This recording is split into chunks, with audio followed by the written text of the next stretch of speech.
Hello everyone, welcome to study glows. मेरा नाम है डॉक्टर सरिता। दोस्तों, आज के लेक्चर में हम रिमलैंड की थ्योरी को एक्सप्लेन करेंगे। इसके पहले के लेक्चर में मैंने हार्टलैंड की थ्योरी को एक्सप्लेन किया था। हार्टलैंड की थ्योरी यानी हृदय स्थल का सिद्धांत जो है, ये हल्फोर्ड जॉन मैकिंडर ने दिया था। हल्फोर्ड जॉन मैकिंडर ने आपका कॉन्टिनेंटल पावर को सुप्रीम पावर माना था, यानी कि उन्होंने शुरू से ही कॉन्टिनेंटल पावर और ओशियन पावर दोनों के कॉन्फ्लिक्ट्स को देखा था और दोनों की स्थिति को देखा था, और उसके बाद उन्होंने कंप्लीट रिसर्च और एनालिसिस करके ये बताया कि जो हार्टलैंड है यानी कि जो स्थल पावर है, कॉन्टिनेंटल पावर है, वो ज्यादा सुप्रीम है। और इसी के अगेंस्ट में रिमलैंड की थ्योरी लेकर निकोलस जॉन स्पाइकमैन आते हैं। तो स्पाइकमैन की थ्योरी रिमलैंड की बहुत ज्यादा फेमस है। इन दोनों को ही हमें बिल्कुल याद रखना है। जब भी जियोपॉलिटिक्स के बारे में बात होती है तो जियोपॉलिटिक्स में ये दोनों थ्योरी की स्टडी और इम्पोर्टेंस बहुत ज्यादा है, हार्टलैंड की थ्योरी और रिमलैंड की थ्योरी। हार्टलैंड की थ्योरी जो कि आपका कॉन्टिनेंटल पावर को सुप्रीम बताती है, जबकि रिमलैंड की थ्योरी हार्टलैंड के अगेंस्ट में एक्सप्लेन की गई थी निकोलस जॉन स्पाइकमैन के द्वारा, और इन्होंने ओशियन पावर को सुप्रीम पावर माना है। दोस्तों, यहाँ पर मैं आपको बता दूं कि रिमलैंड की थ्योरी जानने के लिए आपको हार्टलैंड की थ्योरी जानना बहुत ज़रूरी है, क्योंकि रिमलैंड की थ्योरी में हार्टलैंड की थ्योरी को क्रिटिसाइज किया गया है। और हार्टलैंड की थ्योरी मैंने अभी एक दिन पहले बताई है और इसका लिंक आपको डिस्क्रिप्शन बॉक्स में मिल जाएगा।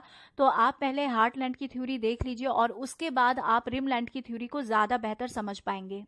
स्पाइकमैन अमेरिकी जियोपॉलिटिशियन थे और इन्होंने हार्टलैंड की थ्योरी यानी मैकेंडर की थ्योरी को एक्सेप्ट नहीं किया। उसके अगेंस्ट में इन्होंने दी जियोग्राफी ऑफ द पीस नाम की बुक में अपनी एक्सप्लेनेशन रखी, अपना ओपिनियन रखा, जो कि 1942 में ये लेकर आए थे।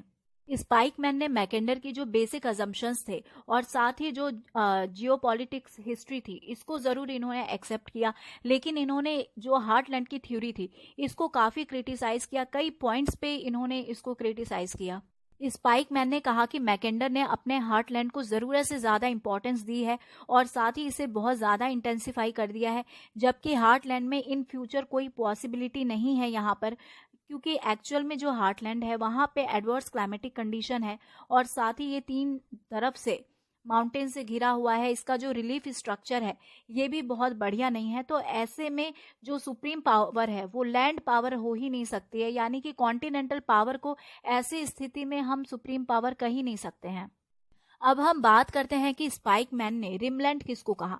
तो रिमलैंड आपका हार्टलैंड के बाहर का जो कोस्टल लैंड एरिया था, इसे ही रिमलैंड कहा गया है, जिसमें इंक्लूड है आपका United Kingdom, western Europe, west Asia, Indian subcontinent, south east Asia, Japan और ईस्टर्न चाइना। अगर सिंपल लैंग्वेज में कहे तो मैकेंडर की थ्योरी का जो इनर क्रिसेंट था यही आपका रिमलैंड है।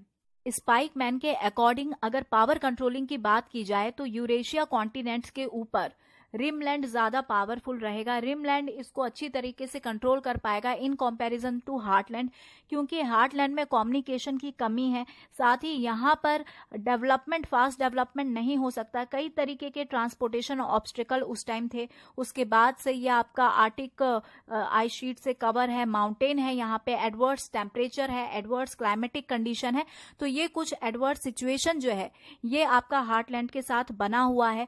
साथ ही हार्टलैंड में अगर रिसोर्स के बारे में बात करें तो रिसोर्स भी एक लिमिटेड रिसोर्स है, खास करके बीच में जो स्टेपिस ग्रास लैंड है यहाँ पर एग्रीकल्चर की पॉसिबिलिटी है और यहाँ पे एनिमल हस्बेंड्री की भी पॉसिबिलिटी है।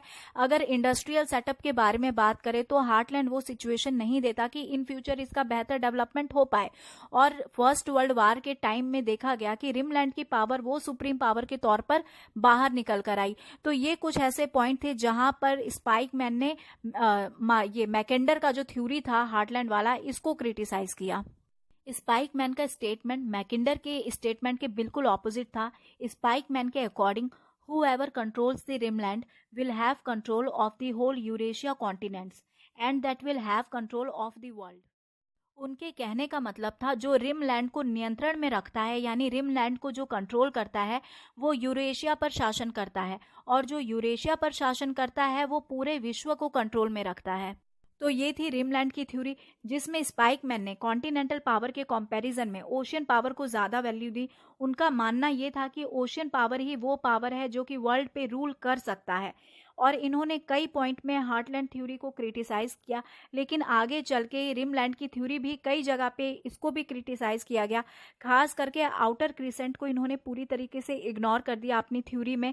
अमेरिका, ऑस्ट्रेलिया और अफ्रीका कॉन्टिनेंट जिसमें शामिल थे, तो इन्होंने आउटर क्रिसेंट को इग्नोर किया। और साथ ही साथ जो रिमलैंड है, इनमें यूनिटी कभी नहीं देखी गई।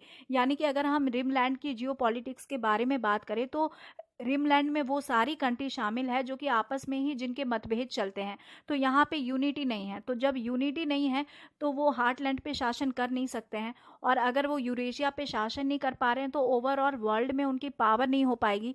तो इस तरीके से कुछ ऐसे भी पॉइंट थे जहाँ पे स्पाइक मैन के रिमलैंड को भी क्रिटिसाइज किया गया।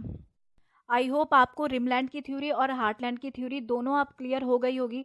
पहले हार्टलैंड की थ्योरी आई जिसमें कॉन्टिनेंट पावर को सुप्रीम बताया गया, और उसी को क्रिटिसाइज करने के लिए रिमलैंड की थ्योरी आई जिसमें ओशियन पावर को सुप्रीम बताया गया, और दोनों ही थ्योरी का अपने अपने पॉइंट्स पे क्रिटिसाइज भी किया गया। तो ये आपकी हार्टलैंड और रिमलैंड की थ्योरी थी। मैं यहाँ पर दोबारा से पॉलिटिकल जियोग्राफी और जियोपॉलिटिक्स इनको मैं एक और बार डिफाइन करना चाहती हूँ, क्योंकि मुझे ऐसा लगा कि शायद जो स्टूडेंट्स हैं वो थोड़ा सा कंफ्यूज कर गए हैं, क्योंकि दोनों में दो ही वर्ड के बारे में बात किया गया है और दोनों वर्ड को बस टर्न कर दिया गया है, और जिस वजह से इनका डेफिनेशन अलग हो गया है।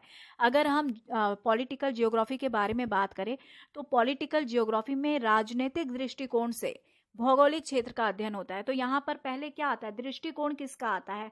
दृष्टिकोण राजनीतिक रहता है और अध्ययन भौगोलिक क्षेत्र का रहता है। यानी राजनीतिक दृष्टिकोण से भौगोलिक क्षेत्र का इसमें अध्ययन होता है पॉलिटिकल जियोग्राफी में। और अगर हम जियोपॉलिटिक्स के बारे में बात करें तो बिल्कुल इसको ऑपोजिट कर देना है।